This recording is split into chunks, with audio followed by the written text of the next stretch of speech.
Olá pessoal, aí vamos nós para a nossa segunda videoaula dessa fase remota do curso de Geometria 1. O nosso assunto desta videoaula é o axioma ou o postulado das paralelas. Esta videoaula é de extrema importância, uma vez que a partir do postulado das paralelas há um divisor de águas aqui na teoria da geometria euclidiana.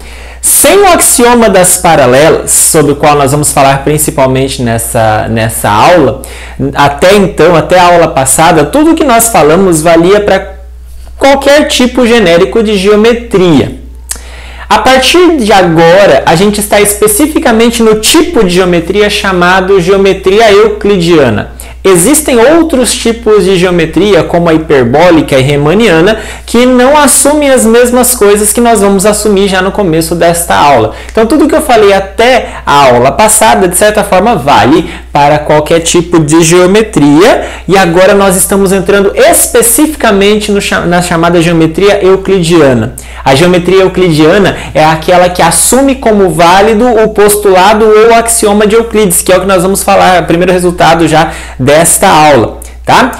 Eu queria só fazer rapidamente uma observação a respeito disso, porque a abordagem que eu vou fazer aqui é um pouco diferente dos livros-texto que nós estamos seguindo. Então, se você está com algum livro-texto na mão, algum livro aí seguindo, é possível que você vai se perder um pouquinho agora, porque eu inverti um pouco a ordem. E o motivo pelo qual eu inverti a ordem é que, nesse momento, alguns livros trariam o teorema do ângulo externo e não direto o axioma das paralelas. E eu optei por trazer primeiro o axioma das paralelas, para não direcionar e tal, bom, eu achei interessante fazer dessa forma. A gente faria de uma forma mais compacta, de uma forma mais direta ao ponto, porque nós queremos que a geometria euclidiana, e ficou bem claro que até a aula passada você poderia usar para qualquer tipo de geometria. Então, se lá para frente, no futuro, você tiver condições de estudar outro tipo de geometria, você até pode aproveitar tudo que nós falamos até a aula passada, tá bom? A respeito dessa discussão, a respeito das motivações pelas quais eu inverti um pouco o que está nos livros e fiz diferente no curso, eu indico uma leitura, um artigo chamado The Exterior Angle Theorem and Appreciation, do Brody, de 2000, está disponível online, você acha fácil na internet, que é o motivo pelo qual, lendo esse artigo, eu decidi inverter um pouco a ordem que está nos livros, tá bom? Mas enfim, é só uma nota, é só uma observação, não faz grande diferença para o conteúdo desta aula. Aliás, essa aula vai ter 3 partes. Primeiro, nós vamos falar do axioma das paralelas em si, das suas consequências mais imediatas. Numa segunda parte, vamos falar sobre o teorema do ângulo externo. E numa terceira parte, vamos falar sobre a desigualdade triangular, tá bom? Primeiro, então, vamos começar com o axioma das paralelas, que na numeração que nós estamos seguindo nesse curso é o axioma 13. O axioma das paralelas eu também posso chamar de postulado das paralelas, afinal, axioma e postulado são praticamente sinônimos, são sinônimos, né? E esse axioma também é chamado, é famoso por ser o quinto postulado de Euclides, já que lá nos elementos de Euclides ele numerava assim, então ele é o famoso quinto postulado de Euclides. Vejam que essa numeração quinto não bate bem com a nossa numeração aqui, que já trata ele como axioma 13, né? Bom, mas vamos lá. O que diz esse importante axioma? O que diz agora? Por que esse axioma ele é tão importante a ponto de mudar a teoria? Bom, porque há uma certa questão. Dado um ponto e uma reta, esse ponto não pertence a esta reta, a gente pode fazer uma seguinte pergunta. Será que existe alguma reta paralela a R passando por T, como indicaria a figura aqui? Será que existe alguma reta paralela a R passando por P? Pode ser que sim, pode ser que não. Se a resposta for não, eu teria que provar. Se a resposta for sim, eu teria que provar. E mais do que a resposta ser sim, eu posso me perguntar, bom, se tem uma reta paralela passando por ali, quantas são? Parece óbvio, porque pra gente com certeza existe uma reta paralela aqui passando por P. Com certeza existe. Com certeza existe uma reta aqui. Pra gente, visualmente, aqui olhando para o quadro, é bem óbvio que isso existe. Porém, nós não conseguimos demonstrar esse fato. porque isso daqui é uma característica específica da geometria euclidiana. Se você assumir que por este ponto não passa reta, você pode construir uma teoria bem sólida, que é a chamada teoria, a teoria, aqui no caso é hiperbólica, elíptica, teoria elíptica. Você pode assumir que por ali não passa nenhuma reta paralela, que é a teoria elíptica, né, da geometria elíptica. Agora, se você assumir que por esse ponto passam infinitas retas, você também conseguiria construir uma teoria bem sólida, que é a chamada teoria da geometria hiperbólica. Então você estaria em dois caminhos, em duas novas teorias que fazem sentido, que têm aplicações realmente, mas não são a mesma que a gente usa no nosso cotidiano, não é a mesma que a gente trata a partir dos elementos de Euclides. Essa sim assume que por um ponto fora de uma reta passa uma única paralela. E aí, a partir de então, nós estamos na geometria euclidiana. A partir de agora, tudo que eu vou falar só vale na geometria euclidiana e não em outras, tá bom? Então, para você estudar outros tipos de geometria, você partiria daqui, assumindo que o axioma das paralelas não vale. Tá bom? E aí dando alguma característica a respeito disso. Portanto, atenção para o axioma das paralelas. Dado uma reta e um ponto fora dela, existe uma única, essa palavra também é importante, existe uma única reta paralela a essa reta dada, ok? Bom, sabendo isso, então é axioma, nós não precisamos demonstrar, nós assumimos isso, assim como fez Euclides, e vamos para alguns resultados que são consequência. Agora, pessoal, a teoria vai andar, que é uma beleza, tá? Agora a coisa vai andar legal. Pra gente. Vamos lá. Primeiro, a proposição 14. Pega duas retas paralelas RS. Se T é uma reta concorrente a uma delas, então também é concorrente a outra. Ora. Parece óbvio isso também, eu imagino para vocês. Sejam RS duas retas paralelas como essa que nós temos aqui no quadro. Se eu pegar uma reta paralela T que corta a reta S, não tem como. Ela vai ter que cortar a reta R também, não é? Lembrando que retas são infinitas, retas não param, né? Então, se eu tenho uma reta que corta S, ela também vai ter que cortar a reta R, tá? É isso que diz a proposição 14. Se você tem duas retas paralelas e você pega uma que corta uma, essa uma também tem que cortar a outra, tá bom? E aí nós vamos demonstrar este resultado. Vamos lá. Sem perda de generalidade, suponhamos que T seja concorrente a R, tá? Então, só para lembrar, para você nós estamos na figura RS e nós estamos assumindo que a reta T, ela corte R, ok? Claro, ela é infinita, a gente já está vendo que ela vai ter que cortar S, mas vamos assumir que a gente tem que demonstrar isso na prática e não só usando o desenho. Lembrando que o desenho é só um auxiliar para nossa intuição e também para nossa explanação, tá bom? Eu só quero fazer uma observação aqui sobre esse termo. Às vezes, de vez em quando, eu vou usar ainda mais nos slides o termo SPG, que significa sem perda de generalidade. Quer dizer, eu estou fazendo uma hipótese aqui, que estou falando assim, olha, suponha que T seja concorrente a R, mas eu podia ter suposto que ela era concorrente a S, não a R. Quer dizer, dá na mesma, né? Ela dá na mesma. Então, a gente fala sem perda de generalidade. Bom, vamos lá. O que significa R ser concorrente a T, segundo está no texto? O que significa T ser concorrente a R? Significa que ela se encontra num ponto, que tem um ponto, por exemplo, denotado por P, que está na intersecção das duas. Quer dizer, está em R e em T. Existe um ponto P aqui, ok? Bom, como esse ponto P pertence à reta R e a reta R é paralela a S, lembra que significam retas paralelas? São retas que não se encontram, retas que não têm pontos em comum. Então, se o P pertence a R, então P não pertence a S. Porque se P pertencesse às duas, nós estaríamos num caso em que elas não são paralelas, seriam no mínimo concorrentes ou iguais. Tudo bem? Então tá óbvio, até pelo desenho, que P não pertence a S. Ok. O fato de P não pertencer a S, mas vejam, P está em T, significa que a T e a S não são retas iguais, certo? Elas são retas distintas. Por quê? Uai, para serem retas iguais, todos os pontos de uma teriam que estar na outra. O ponto P está na reta T, mas não está na S. Então, já dá para esclarecer que a reta T é distinta da S. Bom, agora, lembra que nós queremos mostrar que a reta... Então, olha só, vou chamar a atenção para você o seguinte. Nós temos três casos, lembra? Ou a reta T é igual a S, ou ela é paralela, ou T e S são concorrentes, tá certo? Nós queremos mostrar o terceiro caso, nós queremos isso aqui, tá? Nós queremos mostrar que T e S são concorrentes. Que T é igual a S, nós já concluímos que não é porque o ponto P está em uma e não está na outra. Agora nós vamos assumir que as duas são paralelas. para ver se a gente chega em alguma coisa que não faz sentido. Se a reta T fosse paralela à reta S, vejam só, o ponto P não está na reta T e o ponto P não está na reta S, aqui é S minúsculo, tá, pessoal? Como o P está na reta T e não está na S, o que, que nos diz o axioma das paralelas? Olha, eu tenho uma reta S e eu tenho um ponto P fora dela. Por esse ponto P existe uma única reta paralela passando por esse P. Quem é essa única reta? No caso aqui teria que ser T. Ué, mas o R, vejam, teria que ser uma única reta. Se eu assumir que T é paralela a S, eu já sei que R é paralela a S, não sei? Eu sei que R é paralela a S, estou assumindo que T é paralela a S e as duas passam pelo ponto P.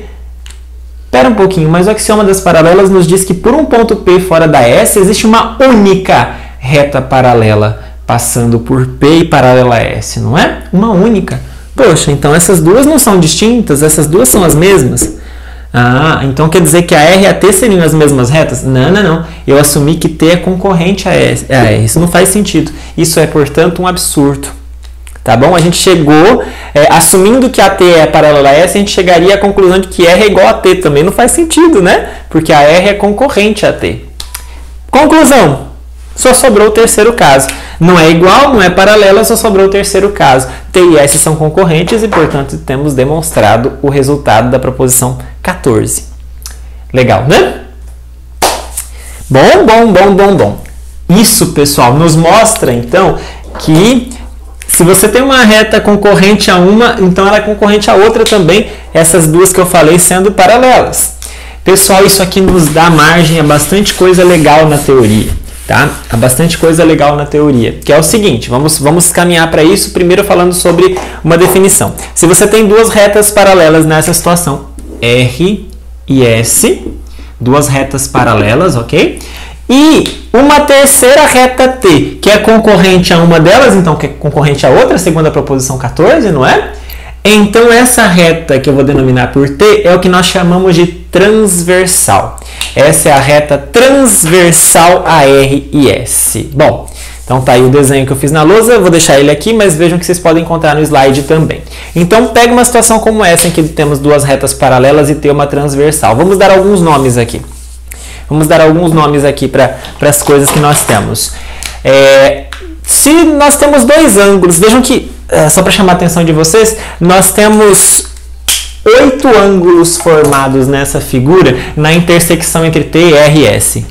1, 2, 3, 4, 5, 6, 7, 8. Nós temos 8 ângulos nessas intersecções, não é? Bom, ok.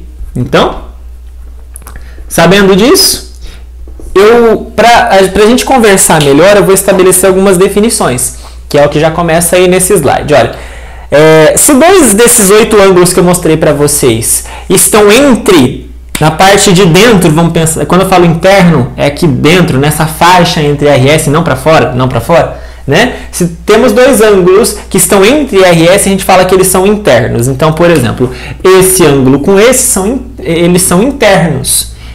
Esse aqui com esse aqui, a gente compara eles falando que eles são internos, sabe? A gente está comparando um com o outro. Por sua vez, esse é externo. Ok? Bom. Se ambos não estão entre R e S, nós dizemos, se os dois ângulos que eu estou comparando estão fora da faixa entre R e S, a gente fala que eles são externos. Então, por exemplo, esse com esse são externos.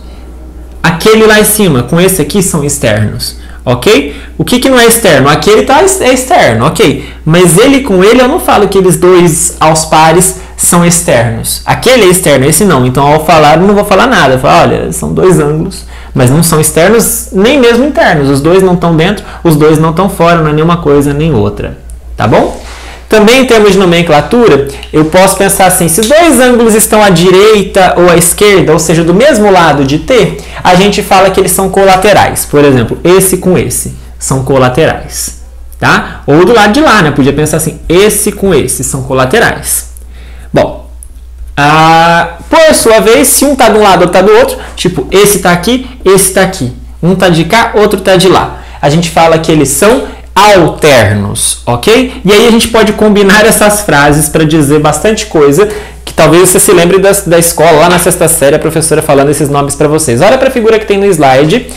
Aqui tem lá duas retas paralelas RS cortadas por uma transversal T, e eu marquei alguns nomes aqui, A, B, C, D, E, F, G, H, para os ângulos que estão, os 8 ângulos que aparecem na figura. E aí, pessoal, eu vou dar alguns nomes, só para vocês verem alguns exemplos. Por exemplo, o A está aqui à esquerda e do lado de fora. O H está à direita e do lado de fora. A gente fala que eles são alternos, um está de um lado, o outro está do outro. Externos, porque os dois estão fora da reta, estão para cima e para baixo. Por exemplo, o D e o F. Vamos comparar o D e o F. Estão vendo que o D e o F, os dois estão à direita? Os dois estão à direita da transversal, o que significa que eles são colaterais. Ao mesmo tempo, D e F estão entre RS, estão na faixa de RS, significa que eles são internos, são colaterais internos. A e G, vamos observar A e G. A e G aqui, ó. Um está para fora, o outro também. Os dois estão para fora, portanto eles são externos, mas estão ao mesmo lado, estão à esquerda da transversal, portanto são colaterais externos. C e F, só para fechar a nossa discussão, vejam, C e F, ambos estão entre a reta R e a reta S, portanto eles são internos, e mais uma coisa, um está à direita, outro está à esquerda, eles são alternos. Então, C e F eu falo que são alternos internos. Vejam, eu consigo geralmente dar uma classificação dupla. H e D, por exemplo, eu no máximo vou conseguir falar que eles são colaterais, mas não vou nem falar que são externos e internos, sabe? Então nem sempre eu vou conseguir pegar dois aí e dar alguma nomenclatura desse tipo aqui. Mas essas expressões são legais para a gente ter no nosso repertório, tá bom? Mas não são tão fundamentais quanto o resultado em si que nós vamos falar agora, que é o Teorema 3. Teorema 3, lembra que teoremas são resultados mais fortes da teoria, né? Então aqui temos um resultado forte da teoria. O Teorema 3, ele nos diz o seguinte: sejam RS retas paralelas e T uma transversal a ambas, taran, então ângulos alternos internos são sempre congruentes, ou seja, iguais em termos de medida. Ângulos alternos internos. Alternos internos. Espera um pouquinho.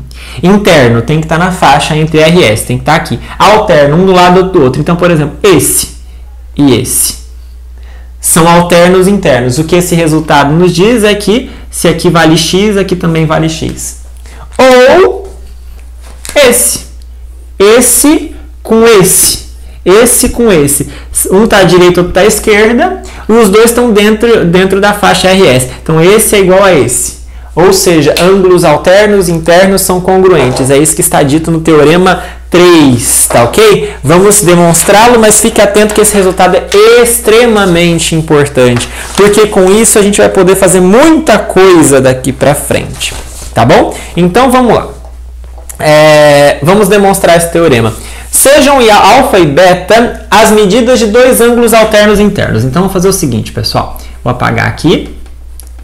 E vou dar nome aos bois aqui. Vou fazer o seguinte. Vou dizer que os pontos de intersecção, vou dar nomes aqui, vou falar que a intersecção de T com R é P e de S com T é Q, tá bom? E aí vou fazer o seguinte, vou chamar este ângulo aqui de alfa e vou chamar esse de beta. Observem que são alternos internos, ok? Os dois estão dentro da faixa e um está à esquerda e o outro está à direita. São alternos internos conforme nos manda considerar o enunciado do Teorema 3, tá ok? Então esse alfa e beta que nós consideramos, eu podia ter feito esse com esse ou esse com aquele, tanto faz, nós vamos chegar no mesmo resultado. Nós queremos mostrar que alfa é igual a beta, ok? Esse é o nosso objetivo. Vamos lá. Suponha então que eles são diferentes, vamos chegar num absurdo, vamos chegar numa contradição, lembra? A gente assume alguma coisa que não faz sentido e aí a gente chega num absurdo. Bom, vamos lá. Se o alfa é diferente do beta, estamos falando de números, é porque um é maior do que o outro. Se eles não são iguais, é porque um é maior do que o outro. Vamos assumir, sem perda de generalidade, que o beta é menor do que o alfa. Tá? Então, vamos assumir que o beta ele é menor do que o alfa. Como se o beta coubesse dentro do alfa. Entende a ideia? Bom, aí eu podia ter assumido o alfa menor do que beta. E aí daria na mesma. Por isso que eu escrevi sem perda de generalidade. Tá ok? Vamos chamar de R' uma nova reta que passa por T, mas faz ângulo beta com T. Como assim? Vai passar por P aqui e vai fazer com a reta T um ângulo beta. É como se eu tivesse aqui, ok?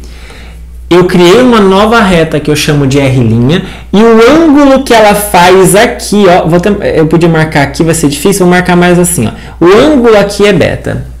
Alguém vai falar assim, nossa, mas faz sentido isso? Claro que faz, porque esse ângulo é menor do que esse, o beta é menor do que o alfa, então ok, faz sentido escrever essa R'.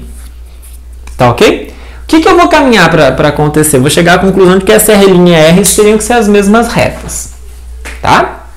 Bom, vejam que eu criei, posso criar, tudo me permite, porque eu posso, a partir do teorema do axioma da construção do ângulo, fazer isso, não tem problema nenhum. Bom, pelo axioma das paralelas, que é como nós começamos essa aula, essa videoaula, o R' não é uma reta paralela a S.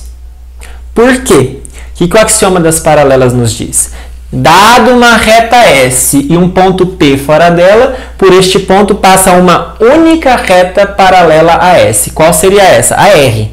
Se eu estou falando que o beta é menor do que o alfa, eu estou construindo uma R' que é diferente da R, tá? Então essa R' não pode ser paralela a S. Então guarda essa informação. Se R é paralela a S, o axioma das paralelas nos diz que a R' não pode ser paralela. Não pode ser paralela. Tá ok? Agora, como as duas são diferentes, lembra que nós temos três condições nós temos três situações para comparar retas. Ou elas são iguais, ou são concorrentes, ou são paralelas. Eu estou descartando o caso em que elas são paralelas. Sobraram dois. E eu vou descartar mais um caso. Iguais elas não são. Por que elas não são iguais? Porque a R' tem P e a S não tem P. O P está fora da S, mas está na R. Quer dizer, como é que elas são iguais se tem um ponto que não está em uma e está na outra? Então não são iguais. Sobrou só um caso, elas são concorrentes. R' e S são concorrentes. E aí você pode pensar, até que eu estou enxergando que elas são concorrentes, porque se eu continuar aqui, eu vou ver que elas vão encontrar um ponto em comum aqui, né? Então elas são concorrentes, eu vou falar que o ponto em que elas são concorrentes é R maiúsculo. Tá certo? Bom, ok. Então, eu vou fazer mais uma coisa. Me perdoe ter forçado um pouquinho a barra aqui, mas é para a cabeça, você deve ter entendido. Vamos fazer uma outra coisa aqui nessa construção. É construtivo, tá vendo? A gente alguém pensou nisso num primeiro momento para fazer essa construção e demonstrar isso. Vou pegar um outro ponto, R' em S, para lá de Q, à direita de Q, que satisfaz a seguinte propriedade. A distância de Q até R' é a mesma de P até R. Pessoal, vai ser difícil de fazer esse desenho aqui fielmente, tá? Mas eu vou fazer mais ou menos. Eu vou construir um ponto, vejam só, de P até R, perdão, aqui, nós temos um tamanhão, né? Eu vou construir aqui, vou fazer um ponto R' aqui, vou colocar um ponto R' aqui, de modo que essa distância aqui, ó, de Q até R' seja a mesma ali, ó, de P até R. Tá ok? Vejam que aqui formei um novo triângulo, não foi à toa. Tudo bem? Então eu pus um ponto R' lá na frente, que a distância desse Q até R' era a mesma dessa daqui. Então observem uma coisa, vou até marcar isso para você enxergar. Essa distância é a mesma dessa. Tá ok? Bom, além disso, pessoal, observem que eu formei não à toa dois triângulos, um PQR e um PQR', que tem um lado em comum, tá vendo? Ó? Esse lado está nos dois triângulos, um está aqui à esquerda, outro está à direita, e eles têm um lado igual e eles têm um ângulo no meio igual. Estão enxergando? Bom, o caso de congruência L a L nos diz muito agora. Veja só, eu tenho um lado, um ângulo, um lado. Um lado, um ângulo e um lado que são iguais tanto nesse triângulo da esquerda quanto na direita, tá vendo? Esse lado igual a esse eu construí assim, esse é igual a esse eu construí assim, o ângulo no meio é igual. Então esses triângulos são congruentes, pelo caso L a L, lado, ângulo, lado. Eles são congruentes. Ser congruente significa que os lados todos têm a mesma medida, os ângulos todos têm a mesma medida quando comparados aos pares. Então, por exemplo, esse é o terceiro lado que faltava aqui, tem que ser igual ao terceiro lado aqui, não é? Não tem o que fazer, ok? Por exemplo. Bom, eu quero agora que você chamar a sua atenção para os ângulos. Olha só, vou acompanhar aqui. R', PQ. R'PQ. É esse ângulo aqui. Tá vendo? Eu vou chamar ele de X. RQP. RQP é o nosso ângulo beta. Vocês estão percebendo que tanto opa! Ok, desculpa a falha aqui. Estão vendo que esse ângulo aqui, X, ele é o que está entre o lado de 2 tracinhos e 3 tracinhos. Como esse triângulo aqui é congruente a esse, o ângulo entre 2 tracinhos e 3 tracinhos aqui também tem que ser igual a X. 2 tracinhos, 3 tracinhos, X. Se você preferir, pensa assim que é até mais fácil. Qual é o ângulo desse triângulo da direita que está oposto ao que eu marquei com um tracinho? É esse aqui. Qual é o que eu marquei? O oposto ao que eu marquei com um tracinho é esse aqui. Então, pelo fato dos dois triângulos serem congruentes, este ângulo tem que ser igual a esse que eu chamei de X. Tá claro? Acontece, pessoal, que você pode ver que esse ângulo, então, ele é suplementar ao beta. Se você somar ele com beta, dá 180. Ou seja, o X é 180 graus menos beta. Tá certo? Então, observa uma coisa. Esse é 180 menos beta, tudo bem, mas a conclusão é que aqui também é. Aqui também é 180 menos beta. Esse é o X, aqui também é 180 menos beta. Tá claro? Agora, observa uma coisa. Aqui é 180 menos beta, aqui é beta. O que será que sobrou para esse ângulo aqui? Ou melhor, RP, vamos ver aqui, RPR'. RPR'. Vamos olhar para cá. Vamos olhar para cá que é mais fácil. Eu sei que está bem bagunçado o desenho, mas vamos olhar para este ângulo aqui, ó, RPR'. Esse chapéuzinho aqui com esse traço verde com esse traço roxo aqui. Observem, ele está dividido em duas partes. Ele é do RPQ até o QPR'. Eu posso pegar ele como uma soma de duas partes, não posso? O teorema da adição de ângulos nos permite fazer isso. Agora, aqui vale beta, aqui 180 menos beta. Então, beta mais 180 menos beta. O que nós concluímos? Que esse ângulo todo aqui, ó, RPR', vale quanto?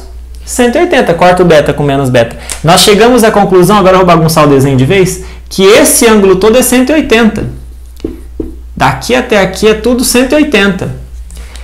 Mas espera um pouquinho, o que significa um ângulo ser 180? Significa que é um ângulo raso. Significa que os pontos que fazem esse ângulo estão na mesma reta. Significa dizer que RP e R' estão na mesma reta. Olha que frase forte. RP e R' estão na mesma reta. Mas você se lembra que dados dois pontos nós temos uma única reta?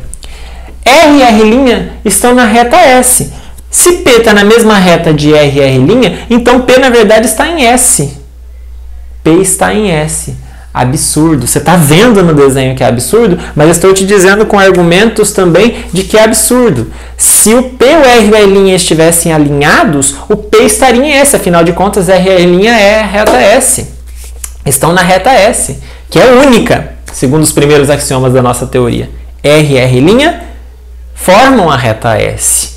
E se P está alinhado com eles, então P teria que estar em S. Absurdo. Tá bom? Então, qual é a conclusão deste absurdo que nós fizemos? De onde nós começamos e que bagunçou todo o coreto? Daqui. Nós supomos que o beta era menor do que alfa. Absurdo. Qual é a conclusão? Beta não é menor do que alfa. Se eu fizesse beta maior do que alfa, ia chegar na mesma. Então, o absurdo, na verdade, começou aqui. Suponha que o alfa é diferente de beta. Absurdo daí. Conclusão, alfa é igual ao beta. Bom, você deve ter ficado um pouquinho perdido nessa demonstração. Eu sei que essa é uma demonstração mais complicada. Não vai ser cobrada de vocês o entendimento numa prova ou coisa do tipo dessa demonstração. Ela é complicadinha, mas eu quero que vocês fiquem atentos à força desse resultado e aos argumentos que nós usamos para ver se você consegue fazer essa conexão com os resultados que nós falamos no passado e tal. Bom, olha só que conclusão que nós podemos chegar a partir desse teorema 3. Olha o que o teorema 3 nos dá de bastante importante. Se eu tenho duas retas RS paralelas, cortadas por uma transversal, tá? O que o teorema 3, que nós acabamos de demonstrar, nos diz? Ele nos diz o seguinte: este ângulo aqui é igual a este aqui, certo? esse resultado também nos diz, ele falou o seguinte, olha, ângulos alternos e internos são congruentes. Esses são alternos e internos. Esse daqui também, então esse com esse. Vejam, alfa e beta não são a mesma coisa, mas esse é igual a esse é o mesmo desse. E aí você se lembra dos resultados que nós vimos quando nós estudamos ângulos? Se aqui vale beta, esse ângulo aqui de baixo é oposto pelo vértice, é OPV a ele. Então tem que valer a mesma coisa, nós provamos isso. Mesma coisa aqui, se aqui vale beta, esse não é oposto pelo vértice a ele? Também é beta. Quando a gente tem retas concorrentes, formam-se ângulos opostos pelo vértice. Ora, temos mais opostos pelo vértice. Alfa aqui, aqui também é alfa. Alfa aqui, aqui também é alfa. E aí você pode observar mais uma coisa além dessa brilhante conclusão que nós temos aqui depois do Teorema 3. Que se você somar alfa com beta, o que vai acontecer? Alfa com beta somados tem que dar 180 graus. Afinal de contas, esse ângulo com esse são suplementares. Juntando os dois, você tem a reta, né? Então, eles são suplementares. Olha só, então se nós temos duas retas paralelas cortadas pela transversal, formaram-se 8 ângulos, mas nesses 8 ângulos que se formaram, se eu souber um, eu já sei todos. Se eu conheço um deles, eu conheço todos os outros, porque se eu sei um, sei que ele é o menorzinho, né, o agudo, eu sei que ele é igual ao seu oposto pelo vértice, eu sei que ele é igual a esse aqui de baixo, que tem a mesma abertura parecida com a dele, esse oposto pelo vértice são iguais, e os outros 4 são iguais a 180 menos ele. Legal, né? Por exemplo, eu vou fazer rapidamente aqui com vocês 2 exercícios para a gente poder ver como é que isso é importante. Vocês vão ter a oportunidade de fazer vários exercícios sobre isso e é bastante legal. Exercício número 1, vamos lá, é o seguinte. Vamos pegar 3 retas paralelas, mas só para mudar um pouquinho, descondicionar você das retas paralelas sempre na horizontal, eu vou colocar 3 retas paralelas RST, tá? Uma paralela com a outra, paralela com a outra, as 3 são paralelas. E aqui eu vou traçar uma transversal, uma transversal entre elas. E aí vou dizer para você o seguinte, aqui vale x, aqui vale y mais 20 e aqui vale 60 graus. Pergunto para você, qual é o valor de x, qual é o valor de y? Vamos usar esse teorema 3, vamos usar esse resultado importante sobre paralelas. Pessoal, o fato da R ser paralela a T me permite ver o seguinte, olha, você não tem um ângulo agudo pequenininho aqui? Todos os ângulos agudos dessa construção, então, tem que ser iguais entre o R e o T. Olha, esse com esse, com esse, com esse. Todos os ângulos agudos dessa história têm que ser iguais. Então, olha só que interessante a nossa conclusão. Olhando só para essa figura, o x e o 60 tem que ser a mesma coisa. O x é igual a 60. Legal, né?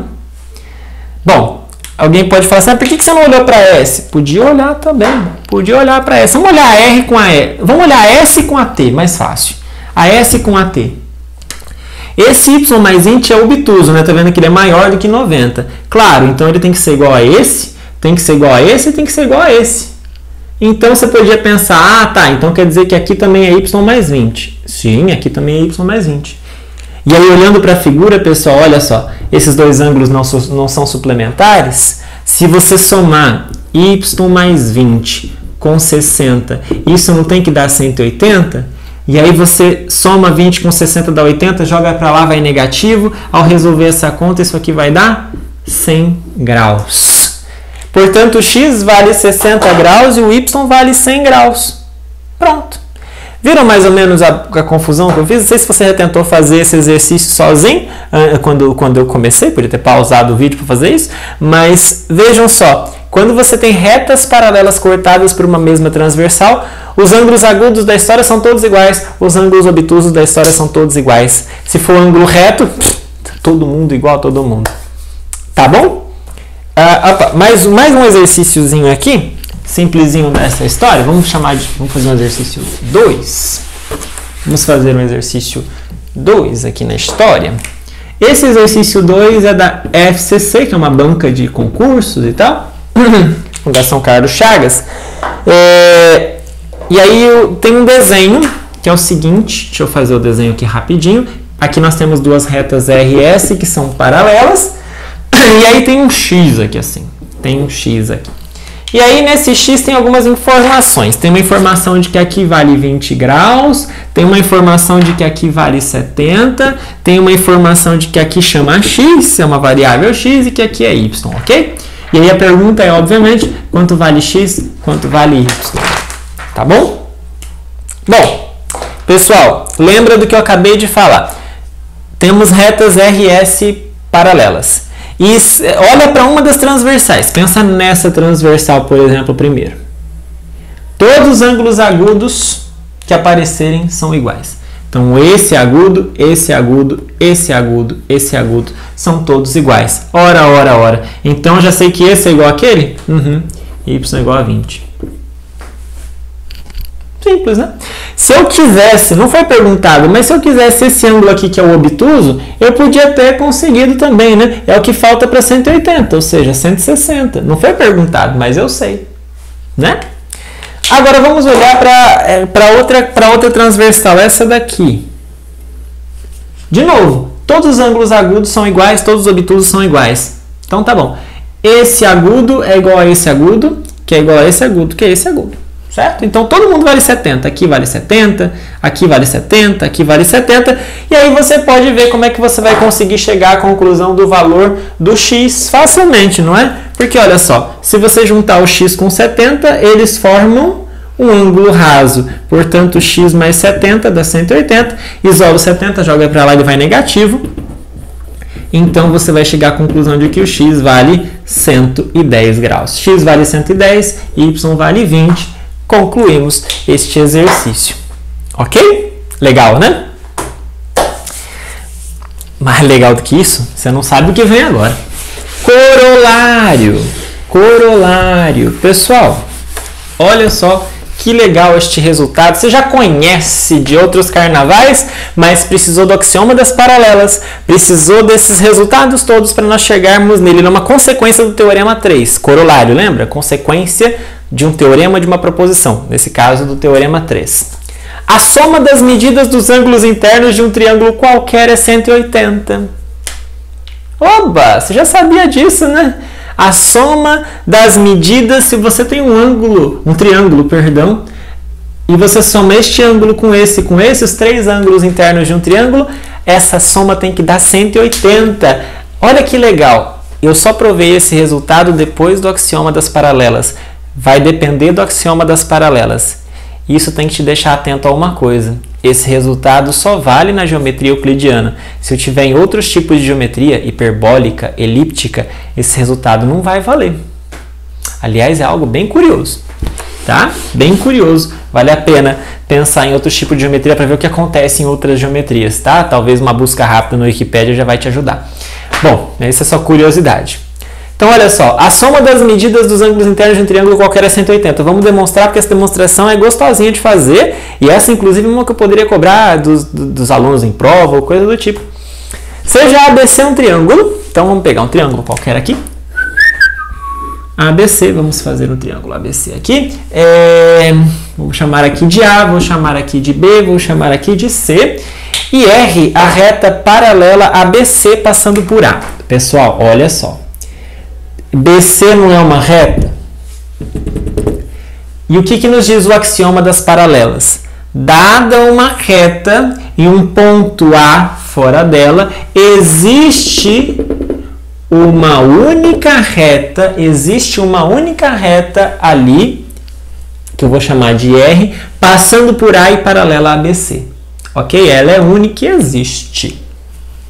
Bom, vamos dar nome aos bois aqui nesta figura formada.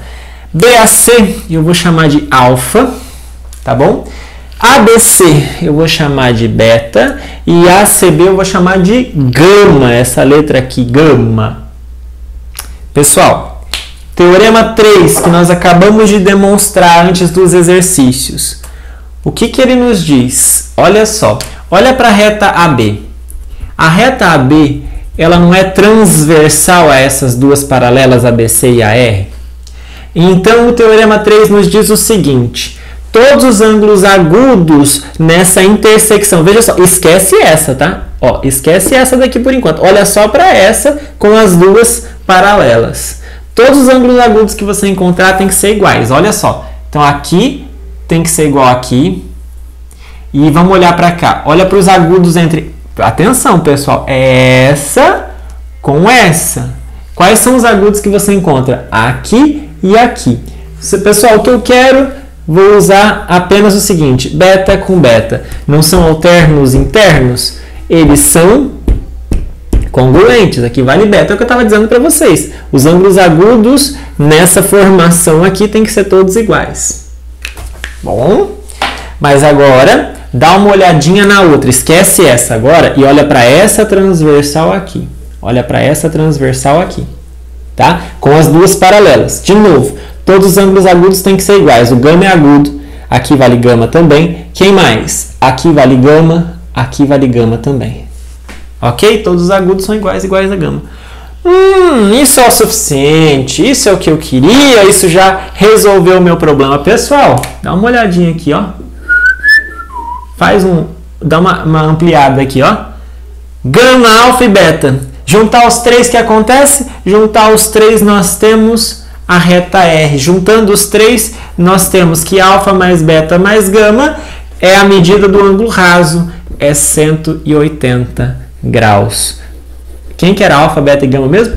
Eram os ângulos internos do triângulo. Conclusão. Já até esqueci o texto, né, gente? Alfa mais beta mais gama é 180. Tá tudo escrito aí o que eu acabei de falar, mas dá na mesma. Tudo bem? Alfa mais beta mais gama dá 180. Tá escrito, se você preferir dar uma lida aí no texto, mas é o que eu acabei de fazer no vídeo. Legal, né? Então, olha só que coisa mais divertida, você tinha lá o axioma das paralelas, nós tivemos aquela conclusão de que dado duas paralelas cortadas por uma transversal, a transversal concorrente às duas, os ângulos agudos são todos iguais, os ângulos congruentes são todos iguais, se tiver ângulo reto, então, são todos iguais entre si mesmo. Tá? Né? Aquela brincadeira dos alfas e betas só. E a conclusão mais interessante disso pra gente é que a soma dos ângulos internos de um triângulo é 180. Poxa, você viveu para ver isso. Olha só, agora nós vamos para a segunda parte desta aula. Nós vamos falar sobre o teorema do ângulo externo. Teorema do ângulo externo. Vamos lá, pessoal. O que é esse teorema? O teorema do ângulo externo, ele nos diz o seguinte. O ângulo externo de um triângulo mede a soma das medidas dos ângulos internos não adjacentes a ele. Tem muito termo aqui que você precisa lembrar. Pega ABC, um triângulo qualquer, tá? Lembra o que é ângulo externo? Ângulo externo é qualquer ângulo que nasce em um lado do triângulo e se completa no prolongamento do lado que está grudado dele, tá bom? Ângulo externo, ele nasce e ele termina no prolongamento do outro lado. Então aqui eu tenho um ângulo externo. Lembra vocês que, na verdade, eu teria um outro se eu quisesse aqui, eu também teria um ângulo externo aqui, mas não vou olhar para ele, vou olhar só para esse, dá na mesma, o valor é o mesmo, tá bom? Podia pegar um ângulo externo aqui em cima, era só prolongar este lado e pegar isso aqui, tá? Então, o ângulo externo é prolongar um lado e ver a medida desse ângulo até o outro lado que se faz com ele, tá bom? Então, olha só, pessoal, vou chamar esse aqui de X, ângulo externo X. Quem são os ângulos internos não adjacentes a ele? Pessoal, ângulos internos são o A, o B e o C. Não adjacentes são os que não são vizinhos a ele. Pessoal, qual que é o ângulo interno adjacente, vizinho desse aqui? É esse aqui. Eu quero os não vizinhos. Quais são? Esse, alfa, esse, beta. Tá certo? Então, olha para essa figura. Se eu estiver olhando para esse ângulo externo, quem são os internos não adjacentes? Os outros dois. É o que não está vizinho dele. É o que não é vizinho dele. São os outros dois. O que esse resultado nos diz é o seguinte, que X é alfa mais beta. Que o ângulo externo é a soma dos dois internos não adjacentes a ele. Tá ok? Em particular, uma coisa que vai ser bem óbvia, se você está somando duas coisas positivas, é óbvio que o resultado é maior do que cada uma das parcelas, não é? Alfa mais beta é maior do que alfa, beta é maior do que alfa. Perdão, alfa mais beta é maior do que alfa, alfa mais beta é maior do que beta. Então o ângulo externo é sempre maior que cada um dos internos não adjacentes a ele. Fiquem atentos, só uma consequência disso. Como é que demonstra isso? Muito simples, pessoal. Muito simples. Eu não sei se a demonstração tá feita aí no slide. Bom, vocês podem ver no slide. Aqui está o ângulo externo, tá vendo? Eu olhei para cá, o prolongamento do lado BC. Pego o ângulo que vai até o lado AC, esse é o X. Os internos não adjacentes a ele são alfa e beta aqui. Se você pegar o X, ele é alfa mais beta. Pessoal, demonstração simples, eu não sei como é que tá não lembro mais como é que tá no slide. Isso que eu fiz agora há pouco, mas enfim. Eu lembro vocês como é simples demonstrar esse teorema. Vejam só. Pessoal, se aqui vale X, é bem claro para vocês que esse daqui é o suplementar dele, não é? Se você juntar os dois não dá o ângulo raso, não dá 180? Então aqui tem que ser o suplementar. Suplementar é o que falta para 180. 180 menos x. Se aqui é 150, aqui é 30. Se aqui é 100, aqui é 80. É o que falta para 180, não é? E o que acontece se você somar os três ângulos internos de um triângulo? Alfa mais beta mais 180 menos beta. O que acontece quando você soma os três ângulos internos de um triângulo? Isso dá 180. Pessoal, tá certo. Olha só, aqui é menos x, né? Menos x. Alfa mais beta mais 180 menos x. Se você soma os três, tem que dar 180. Pessoal, se você cancelar os 180 dos dois lados, jogar o x para lá, você vai chegar exatamente à conclusão de que o x é alfa mais beta. Tá feito aí? É bem rapidinho de concluir que o x é alfa mais beta. Tá ok? Você pode dar uma olhadinha aí se não entendeu o que eu falei aqui, mas é simples depois que você viu que a soma dos ângulos internos de um triângulo é 180. Portanto, o teorema do ângulo externo ele é opcional de ser memorizado, ele é uma consequência direta daquele outro que nós falamos, que é muito mais importante que a soma dos ângulos internos de um triângulo é 180. Tá bom? E aí, teorema 4, quando vem teorema, que é coisa importantíssima, né? Teorema do ângulo externo é importante, chama teorema. Mas eu não lembro. Engraçado que o teorema do ângulo externo eu falei que era um corolário. Whatever. Teorema 4. Seja R uma reta e P um ponto fora dela. Existe uma única reta S perpendicular a R passando por P. Como assim? Seja R uma reta e P um ponto fora dela. Quando fala não pertencente, significa que está fora da reta. E o resultado do teorema 4 nos diz que existe uma única reta perpendicular a R passando por P. O que é reta perpendicular? É reta que faz 90 graus com a outra. Então, olha só, existe uma única reta S que é perpendicular a R e passa por P. Existe uma única reta S que é perpendicular a R passando por P. Vamos demonstrar esse resultado? Vamos lá, vamos acompanhar por aqui, pessoal. Tem que demonstrar duas coisas: existência e unicidade. Existe e é única. Existência. Bom, então eu desenhei, né? Mas vai que não existe, vai que você não está vendo, né? Precisa demonstrar mesmo por meio dos argumentos, é claro que sim. Então tem a reta R aqui, o ponto P fora dela, e faz o seguinte: denote por T a reta paralela a R passando por P. Espera um pouquinho, existe reta paralela a R passando por P? Claro que existe, é o que o axioma das paralelas nos garante, que é única, inclusive. Seja S a única reta perpendicular a T passando por P. Pessoal, nós já demonstramos em alguma aula anterior, que eu devo ter revisado no começo dessa fase remota, que dado uma reta e um ponto nela, um ponto dentro da reta, existe e é única a reta S perpendicular a T passando por P. Ora, ora, ora. Segundo o teorema 3 que nós demonstramos agora há pouco, aqui vale 90, você sabe que aqui vale 90, aqui 90, aqui 90. Por quê, pessoal? 90 mais 90 é 180, aqui é o oposto pelo vértice e tudo mais. Segundo o teorema 3, se aqui vale 90, esse de baixo também vale. Se esse de cima vale 90, aqui também. Se esse 90, esse também. Se esse 90, esse também. Olha só, a reta S é perpendicular a R. Está aqui. Faz 90 graus. Acabou. Né? E a unicidade? A unicidade é um pouquinho mais trabalhosa. Suponha que existam duas retas, S1 e S2, perpendiculares a R passando por P. Então tem que fazer todo o desenho outra vez rapidinho. Vamos lá. Olha.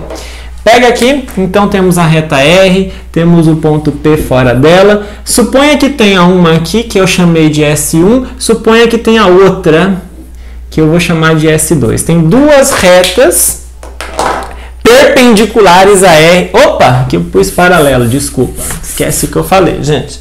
Olha, tem duas retas perpendiculares. O que é perpendicular, gente? Não é paralela, né?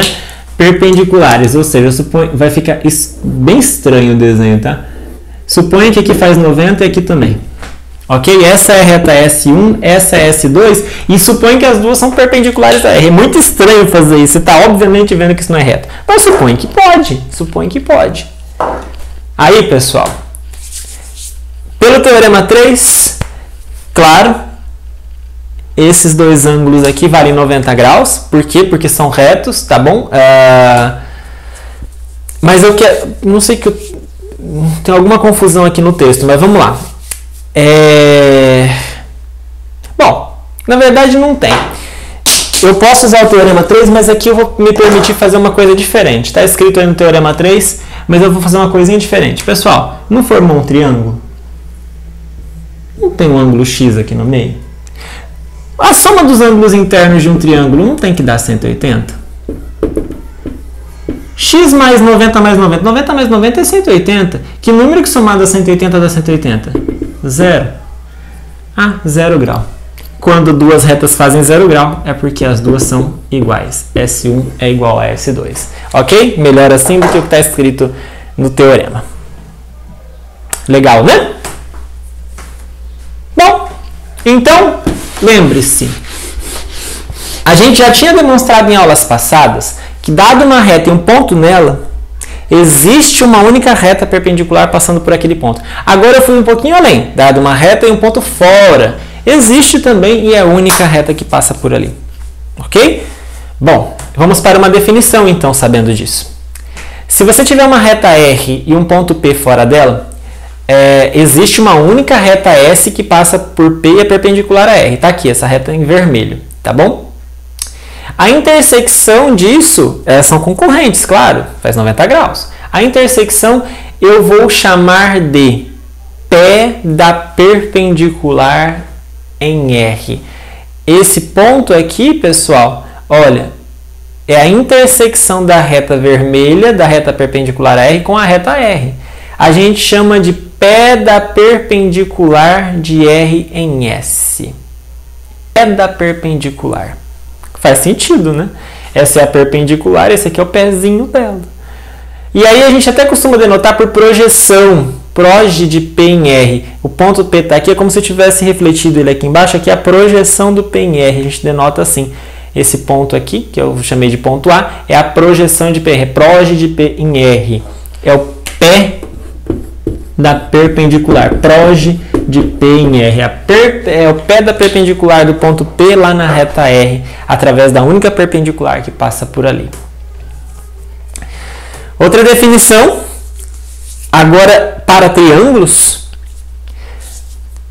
Se você tiver um triângulo, e nesse triângulo, o triângulo tem 3 vértices, e eu denoto um desses vértices por P, e chamo de A, o pé da perpendicular desse ponto P, no lado oposto a esse vértice.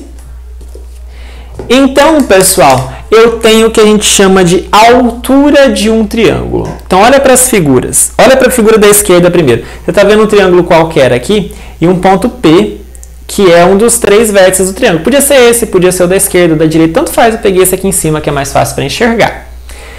Existe uma única perpendicular a P, a base aqui embaixo, né? Esse terceiro lado do triângulo oposto a P, existe uma única perpendicular aqui passando por P. Tá aqui, é essa daqui em laranja. Existe, faz 90 graus. Tá vendo, pessoal? E aí, pessoal, isso forma um segmento. Um segmento do vértice até o pé da perpendicular. Este segmento começa e termina, nós chamamos de altura do triângulo em relação ao vértice P. Mas observem vocês que essa figura que a gente costuma fazer mais, mas a figura da direita também pode acontecer. Se você tiver um triângulo, que é obtusângulo, por exemplo, esse vértice aqui, que é o vértice P, pode ter altura fora do triângulo. De novo, qual é a definição mesmo? Pega o vértice, pega a única perpendicular, passando por P perpendicular ao lado oposto, está aqui, ó, a reta laranja, e veja que o pé da perpendicular está fora do triângulo. Também pode acontecer. E isso aqui também é a altura, tá? Essa daqui é a altura do vértice P. Cada vértice do triângulo vai ter uma altura. Para cada vértice do triângulo você vai ter uma altura, seja ela dentro ou fora do triângulo, tanto faz. Tá bom? E aí, pessoal, como consequência, nós temos uma proposição, que é a proposição 15, que nos diz um quarto caso de congruência de triângulos. Lembra que nós já tínhamos da aula passada 3 casos de congruência de triângulos. O primeiro que nós assumimos como axioma era o lado ângulo-lado.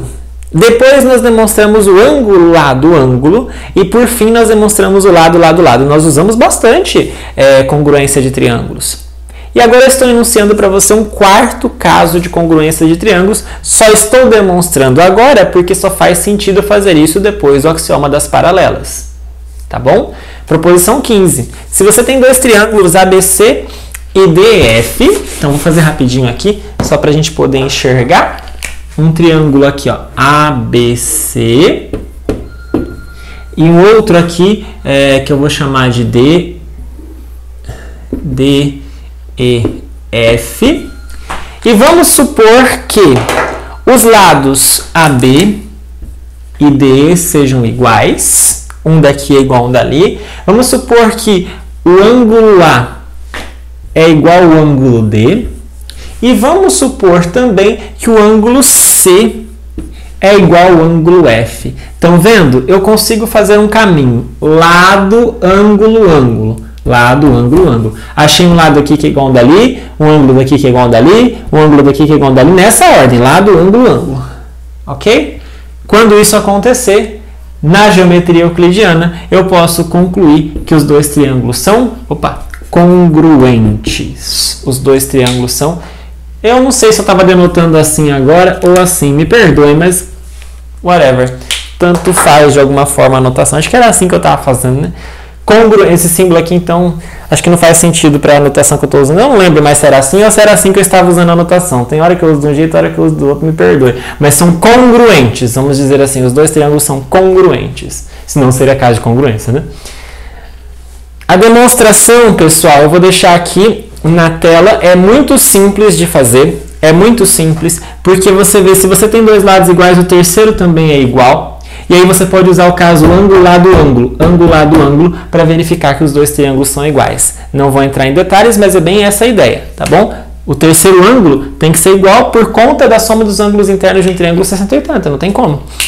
Então aqui, usando o ângulo lado ângulo, que já é um caso de congruência que nós demonstramos, nós chegamos à conclusão que os dois são congruentes, tá bom? Pensa um pouquinho nessa conclusão que eu falei. E aí, pessoal, veja, nós temos já 4 casos de congruência. LAL, ALA, LLL e agora LAA. Alguém pode ficar pensando, nossa, é só ficar trocando letrinha? Será que existe o caso lado ângulo, LLA? Não. A não ser nesse caso específico do triângulo retângulo. Retângulo.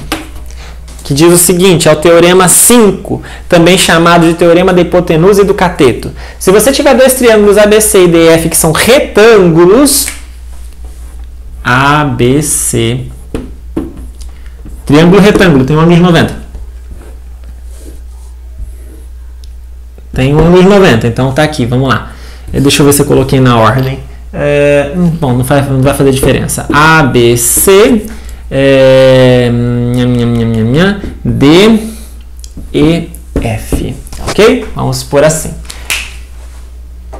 Se as hipotenusas forem congruentes, hipotenusa congruente, e um par de catetos for congruente, tipo esse, for igual a esse, então os triângulos são congruentes. Olha só. LLA só vale porque o A é 90.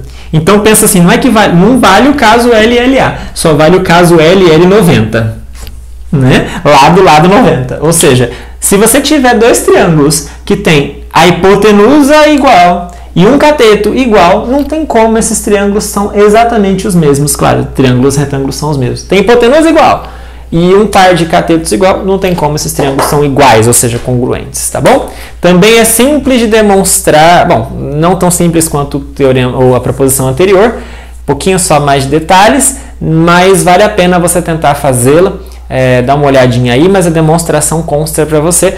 Vou pular, vocês estão vendo que agora eu comecei a pular alguns resultados, porque o tempo já se avança, e quando o tempo se avança significa que já está ficando pesado, o conteúdo está ficando um pouco mais denso, bastante coisa para estudar, e vocês também não têm esse tempo todo, não é? Então, precisamos cortar algumas coisas. Bom, vou deixar mais duas proposições aqui enunciadas, que eu não vou demonstrar, só vou fazer um desenho, uma figura de cada uma delas, duas proposições. Proposição 16, que nos diz o seguinte. Pessoal, é uma coisa que eu imagino que vocês já tenham noção bem clara disso. Se você tiver duas retas paralelas R e S, se você tiver uma terceira reta T, que é paralela a R, então T é paralelo a R, eu já sabia que R era paralelo a S. O que eu posso concluir da relação entre S e T? Será que elas são concorrentes, iguais? Claro que não, né? Elas também são paralelas, é óbvio pelo desenho? Sim. Mas a gente precisaria demonstrar, e aí eu recomendo que vocês tentem fazer isso. Por que não? Né? Tenta lá demonstrar esse resultado usando um monte de coisa agora que você tem para trás aí de argumento. Proposição 17, outra. Se você tem, de novo, então, R paralela a S, então você tem duas retas R e S paralelas, e você tem uma outra reta T que é perpendicular a R. O que será que ela faz quando ela chega na S? Não podia ser outra coisa, né? Claro que ela é perpendicular a S. Então, se você tem uma reta que é perpendicular a R, ela também tem que ser perpendicular a S, não tem como. Ok? Então, esses resultados a gente vai usar na prática, tá? Mas se você tiver um tempinho aí para demonstrar, para pensar um pouquinho de por que elas valem, usando os resultados que nós demonstramos, vale a pena. Tá bom? E por fim, terceira e última parte da nossa aula. Vamos falar agora sobre um resultado, ou melhor, algum conjunto de resultados que vai desembocar na chamada desigualdade triangular. Desigualdade triangular. Vamos lá. A gente vai chegar na tal da desigualdade triangular, mas antes algumas proposições aí de meio de caminho. E as proposições que eu vou fazer são todas para a gente ficar usando as coisas que nós falamos nessa aula, em aulas anteriores, tá? Então vamos demonstrar algumas delas aí, vamos acompanhar algumas delas aí, para a gente usar mesmo as coisas das quais nós temos falado, tá? Se dois lados de um triângulo não são congruentes, ou seja, não têm mesma medida, então os ângulos opostos a eles também não têm mesma medida, também não são congruentes. E além disso, o ângulo maior está sempre oposto ao lado maior. Como assim? Para demonstrar, eu vou fazer uma figura e vou inclusive tentar esclarecer para você o que nós temos, o que esse resultado quer dizer.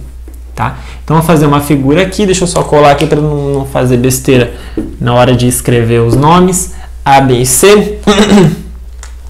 E eu vou, pessoal, vou denotar esse lado, o lado oposto ao ângulo A eu chamo de Azinho minúsculo, o lado oposto ao ângulo B eu chamo de Bzinho minúsculo.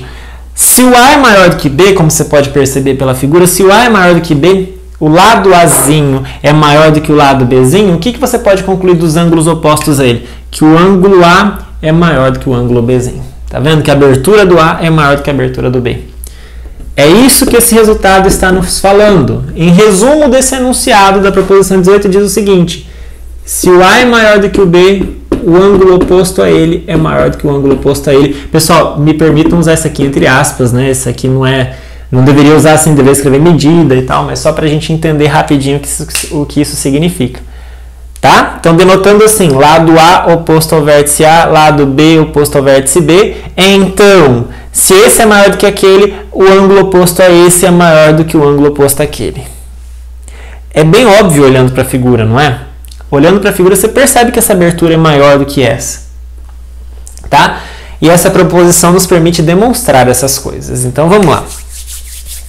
Pega ABC um triângulo, como está ali, dá nome aos bois. Eu vou chamar, só para entrar na notação da demonstração, a medida do ângulo A eu vou chamar de alfa e a do B eu vou chamar de beta. Tá bom? Bom. Um é maior do que o outro. Vamos supor, sem perda de generalidade, que o A é maior do que B. Então, estou assumindo mesmo que o A é maior do que B e quero mostrar que o ângulo A é maior do que o ângulo B. Ah, mas e se o B fosse maior do que o A? Dá na mesma, você está fazendo a mesma demonstração. Ok? É sem perda de generalidade. Só que a demonstração é construtiva, né? Meio até estranha. Eu vou pegar aqui na semirreta CA, eu vou prolongar a semirreta CA, tá? E aqui na semirreta CA, eu vou pegar um ponto D, cuja distância até... chamar um ponto D, cuja distância até o vértice C coincida com aquele lado lá. Coincida com a medida daquele lado ali. Então, CD vale a mesma coisa que a medida daquele lado ali.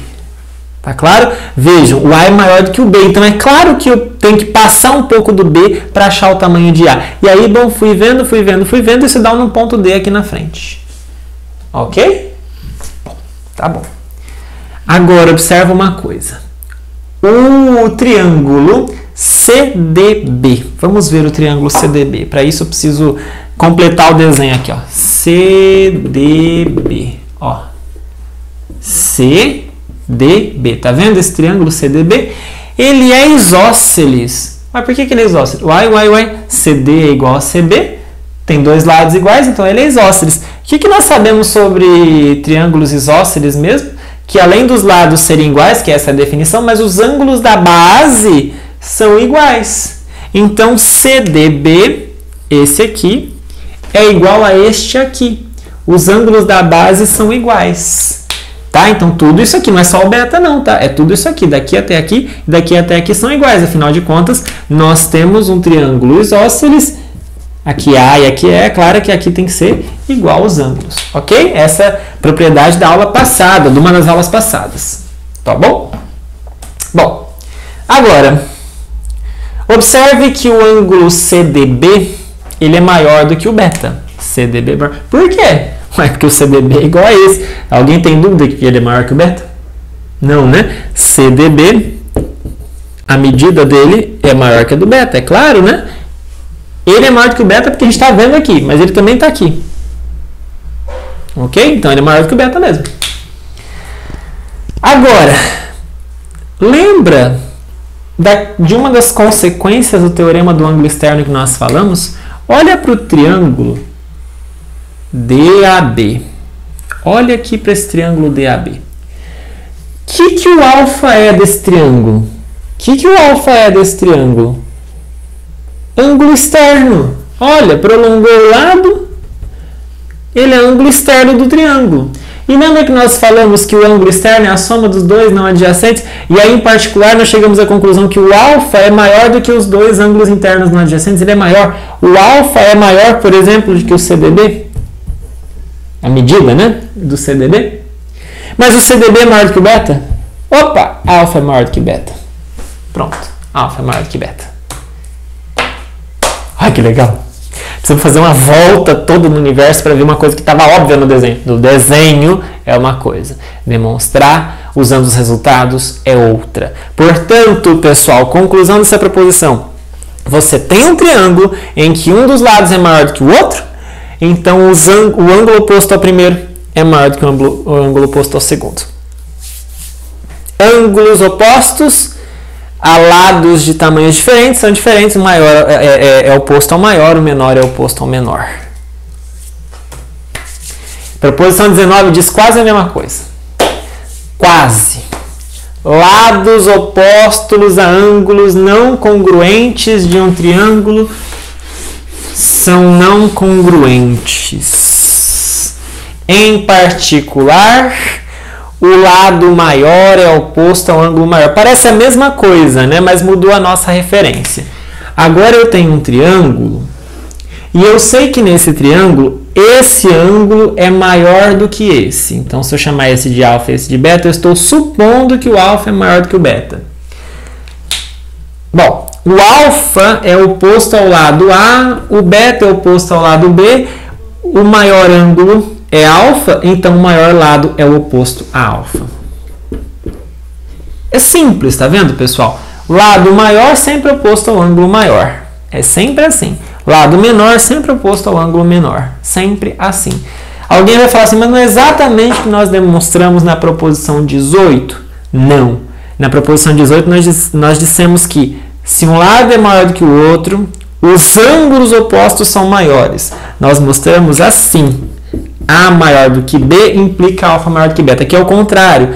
Ângulo maior do que ângulo implica lado maior do que lado. É a volta, é o outro lado. Tem completa diferença, tá bom? E a demonstração, rapidinho aqui, é o seguinte. Pega ABC, um triângulo qualquer. Então, pega lá ABC, um triângulo qualquer, tá bom? E denote por Azinho o lado oposto ao A, por Czinho o lado oposto ao ângulo C, por Bzinho o lado oposto ao ângulo B. E vamos chamar de alfa, aqui também, segundo a demonstração que está ali aqui, e vamos chamar de beta essa daqui, os ângulos. Vamos supor que o alfa é maior do que o beta. Faz sentido no desenho? Faz, né? Vamos supor que o alfa é maior do que o beta. Nenhum problema em fazer isso, né? O alfa é maior do que o beta. O que nós queremos mostrar? Que o lado oposto ao alfa é maior do que o lado oposto ao beta. É isso que nós queremos demonstrar. Bom, pessoal, se você tem dois tamanhos, A e B, foram dados. Se você tem dois números, A e B, na sua mão, você só tem três possibilidades para compará-los. Ou os dois são a mesma coisa, ou eles são iguais, ou o A é menor do que o B, ou o A é maior do que o B. Ou seja, ou A é igual ao B, ou A é menor do que o B, ou A é maior do que o B. Só tem três possibilidades. Nós vamos analisar as três. Primeiro, o que acontece se eu supor que o A é igual ao B? Se o A for igual ao B, se esse lado for igual ao B, A igual ao B, tá vendo? Nós temos um triângulo isósceles. E num triângulo isósceles em que o A é igual ao B, os ângulos da base são iguais. Alfa é igual a beta. Absurdo. Alfa não é igual a beta. Alfa é maior. Porque ele é isósceles, a gente chegou à conclusão que seriam iguais, mas não pode. Um é maior que o outro. Absurdo. Então, nesse caso, não acontece. O A não é igual ao B. Joga fora. Terceiro caso. Aliás, segundo caso. A gente quer mostrar que o A é maior, né? Então, vamos ver o que acontece se eu supor que o A é menor do que o B? Bom, se eu supor que o A é menor do que o B, segundo a proposição 18 que nós acabamos de demonstrar, o ângulo oposto ao A é menor do que o ângulo oposto a B. Significa que o alfa é menor do que o beta. Opa, absurdo! A gente sabe que, por hipótese, o alfa é maior do que o beta, não menor. Absurdo de novo. Faz as contas comigo. Tinha três casos. Já excluímos o primeiro e acabamos de excluir o segundo. Só sobrou um. Esse 1 tem que valer. Qual era esse 1? A maior do que B. Acabou. Né? Tá vendo? Nós usamos a proposição 18, mas ela não era suficiente para entender o resultado. Tá? Então, conclusão, pessoal. Num triângulo, o lado maior sempre está oposto ao ângulo maior. O lado menor está sempre oposto ao ângulo menor. Em qualquer triângulo. E vice-versa. O ângulo maior sempre oposto ao lado maior. E assim por diante. E aí nós temos algumas consequências. Uma delas é esse corolário 1, que num triângulo retângulo, poxa, num triângulo retângulo, a hipotenusa é o maior lado. Não é? A hipotenusa é maior do que os catetos. Nós estamos num triângulo retângulo, pessoal. O triângulo retângulo ele tem esse ângulo medido 90. Pessoal, a soma dos ângulos internos de um triângulo retângulo, de qualquer triângulo, a gente sabe, é 180. Se eu somar x com y, tem que dar 90, não é? Porque esse mais esse dá 90, com mais esse já dá 180. A soma tinha que dar 180, portanto, os dois ângulos agudos de um triângulo retângulo tem que dar 90. E os dois não vão ser zero, são ângulos. Então, é claro que o x é agudo, é claro que o y é agudo, é claro que os dois são menores do que 90, portanto, 90 é o maior ângulo de um triângulo retângulo. Não é óbvio isso? Que o ângulo reto é o maior ângulo do triângulo retângulo? Se este é o maior ângulo, qual é o maior lado? O oposto a ele. Esse é o maior lado. E como é que chama esse lado? Hipotenusa. Esses outros dois chamam catetos. Então, a hipotenusa é maior do que os catetos. Uai, tenho que fazer? Só entender isso que eu falei aqui agora. Mas vem direto do resultado que nós demonstramos nas proposições 18 e 19. Tá bom? Corolário 2, que está aí também com um desenho. Olha, pessoal, essa é legal, essa é importante para a gente entender, tá? Olha só, sejam R uma reta e P um ponto fora desta reta, tá? Alguém pode pensar assim, qual é o menor segmento que liga P a R? Qual é o menor segmento que liga P a R? Será que é esse? Será que é esse? Será que é esse? Será que é esse? Será que é esse? Qual é o menor segmento que liga P a R? Isso aqui vai dar um resultado muito importante, que é o que está no corolário 2. O que nos diz o corolário 2? O menor segmento que liga P a reta R é aquele que faz 90 graus com R.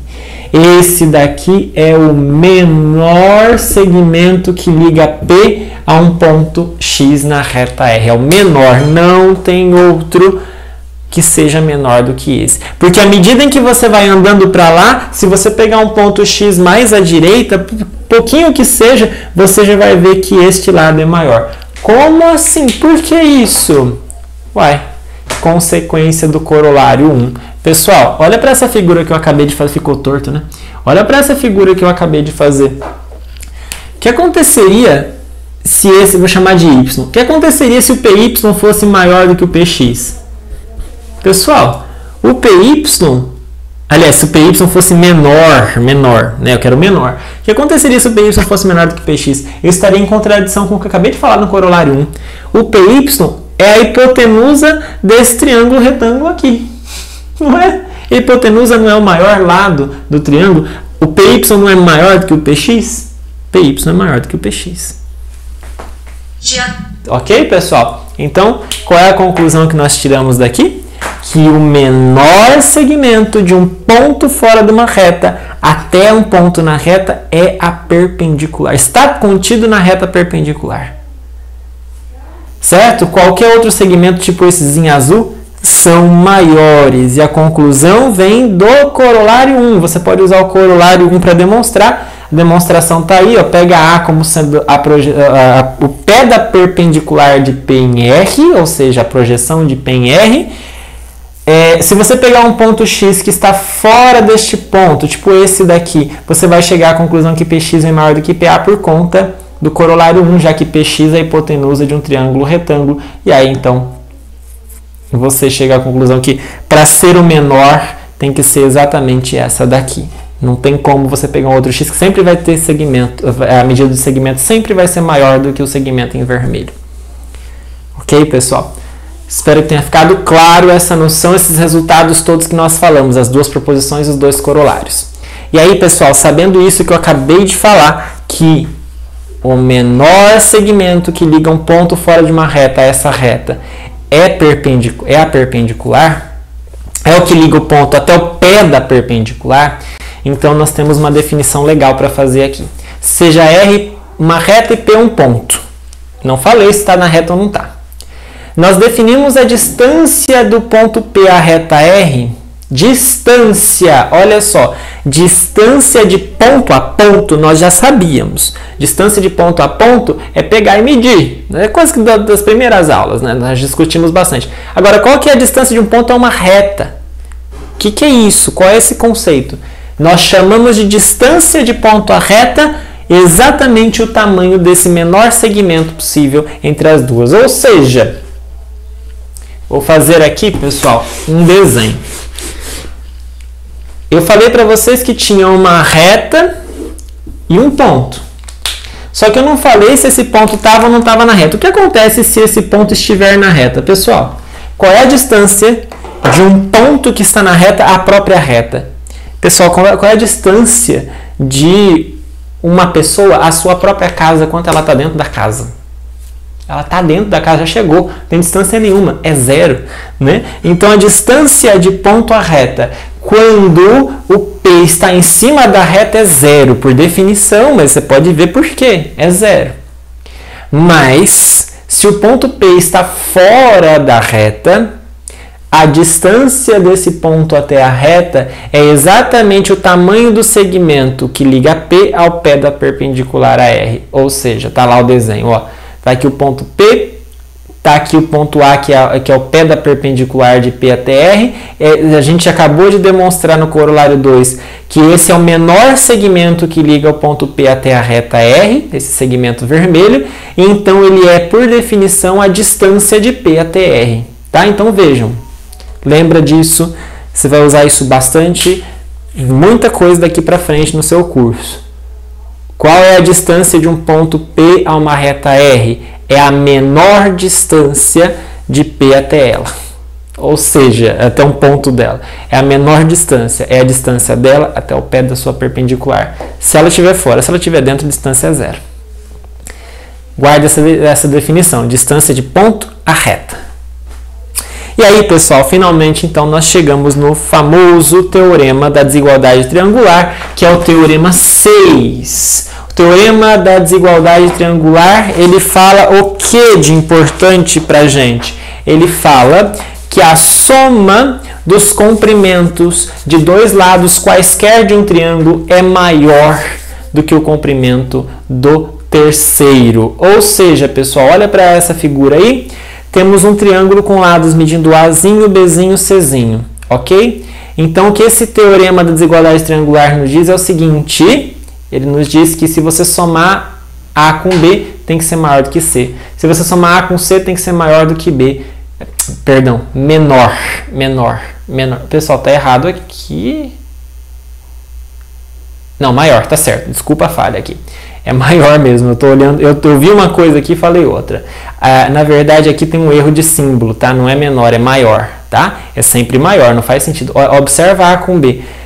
A mais B tem que ser maior do que C. B mais C tem que ser maior do que A e aqui tá errado. A mais C tem que ser maior do que B, tá? O símbolo errado aqui, tá bom? Mas vejam o quanto isso faz sentido. Pessoal, para você ter um triângulo, imagine que você tem 3 varetinhas. E você quer pegar essas 3 varetinhas e fazer um triângulo. Se essas 2 varetinhas, você somando o tamanho delas, são maior do que a terceira, meio que você pensa que você vai conseguir fechar a casinha. Mas imagina que você tem um palitinho assim, e o terceiro seja isso aqui. Junta os 3 e forma um triângulo. Vamos ver se você consegue. Não tem jeito. Por que que não tem jeito?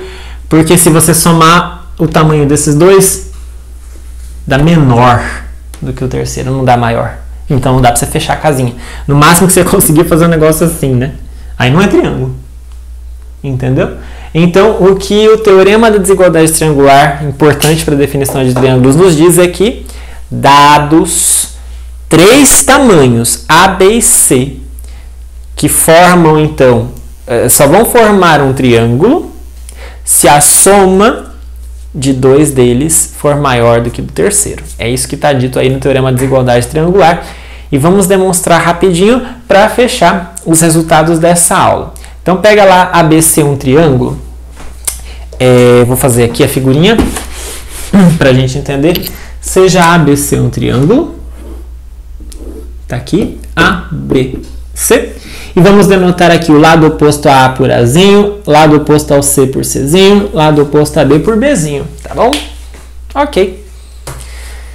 Vamos mostrar que B mais C é maior do que A. Tá? Vamos mostrar que B mais C é maior do que A. Vamos demonstrar isso. Tem mais dois casos para mostrar, né? Tem que mostrar que A mais C é maior que B, tem que mostrar que A mais B é maior do que C, mas eu vou fazer um só. Os outros dois vão ser exatamente a mesma coisa. Vão ser análogos, tá ok? Bom, vamos lá. Seja D um ponto em BA, tal que DA é igual a AC. Hein? Vou pegar aqui, vou prolongar o BA. Vou prolongar, vou pegar a semi-reta no prolongamento. Vou pegar o D nesse prolongamento, de modo que a distância de D até A seja exatamente igual à distância de A até C, ou seja, seja B. Tá vendo? Seja a mesma coisa que isso aqui. Tá? Bom. Isso nos mostra que o segmento DB, daqui até aqui, é esse pedacinho mais esse. É B mais C. Certo? Agora, observa que esse triângulo aqui do lado, esse que eu formei, que eu vou fechar aqui agora, DCA, ele é isósceles. Não é? Por quê? Porque tem dois lados iguais, medindo B. Isso nos mostra que a medida deste ângulo aqui, ela é o quê? Ela é igual à medida deste ângulo aqui embaixo. Triângulos isósceles, ângulos da base são congruentes, ok? Acontece que você pode ver claramente que este ângulo DCA, ele é maior do que DCB? Menor. Ele é menor do que DCB? Está escrito errado aí, é menor, tá bom? Então vejam só, vou só corrigir aqui. Vejam que DCA, a medida do DCA é menor do que a medida do DCB. Menor, ok? Dá para ver pela figura? Bom, ok. E aí, pessoal? O que nós concluímos? Pessoal, atenção para o triângulo BCD. Atenção para o triângulo BCD.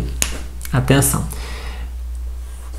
Este ângulo é menor do que esse, não é?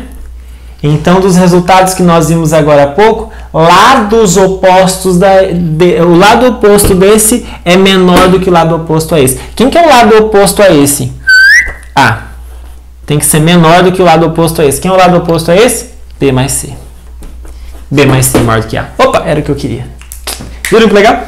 B mais C é maior do que A. A soma de dois lados, da medida de dois lados de um triângulo é sempre maior do que a do terceiro. Esse é o teorema da desigualdade triangular. Aqui está a demonstração usando as proposições que nós falamos agora há pouco.